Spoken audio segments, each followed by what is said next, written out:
James Thomas Morning Blend. I'm here with Phyllis. Hi, Phyllis. Hi, how are you doing? Now, you've done a lot of work on this. What's your role here at the Startup Connection at WashU? My role with Startup Connection, I am the managing director and have led the efforts to get this off the ground the last 5 years. Startup Connection has been around for 8, and so about 5 years ago we transitioned it from being a smaller IT-focused event to being a much larger cross-industry event. So we usually highlight 5 to 6 different startups, industry sectors, rather than focusing on one. So this has been going on for quite some time then. It has. It started really during the recession and trying to figure out ways that we could help the startups connect with talent that was coming out from a lot of the corporations at the time.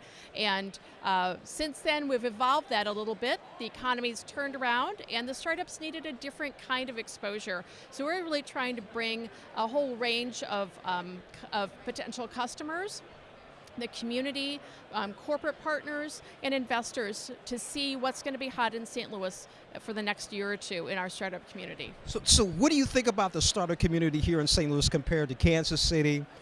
Columbia is getting started, Cape is getting started, and of course Austin and Houston.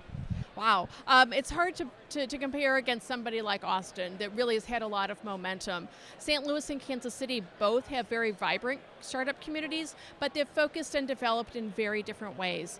St. Louis has been a very organic approach to how we are supporting our entrepreneurs. So when there's been a need in the community for another level of funding or a need for another level of mentoring in a different industry, the St. Louis community has responded to that and stepped up with those resources. And that's a little different than perhaps a larger entity deciding what to do next. Francis is making a lot of noise right now.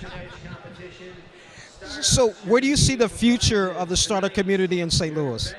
I think we're going to be continuing to grow. People are starting to understand that the startups are our future for job creation. They're not just something interesting and sexy and different compared to corporations. They are our feeder to our next corporations. And as a city, we have to have this pipeline of startups so we can grow our next generation of corporations to employ people as well.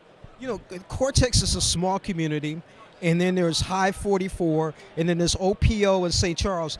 Do you see the Cortex being the hub and actually pushing North St. Louis to East St. Louis and other areas?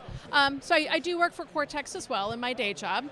I don't see Cortex itself as growing. We have 25 different co-working spaces across the St. Louis region, from Illinois to St. Charles. Most people don't realize that there's that much activity in that many parts of the community. What I see, rather than an entity like Cortex taking over a larger area, is that I think we're going to start to fill in. And we're going to have a corridor from downtown with T-Rex and the activity on Washington Avenue, through Cortex in Midtown, and then out into the county around the Danforth Plant Life Science Center.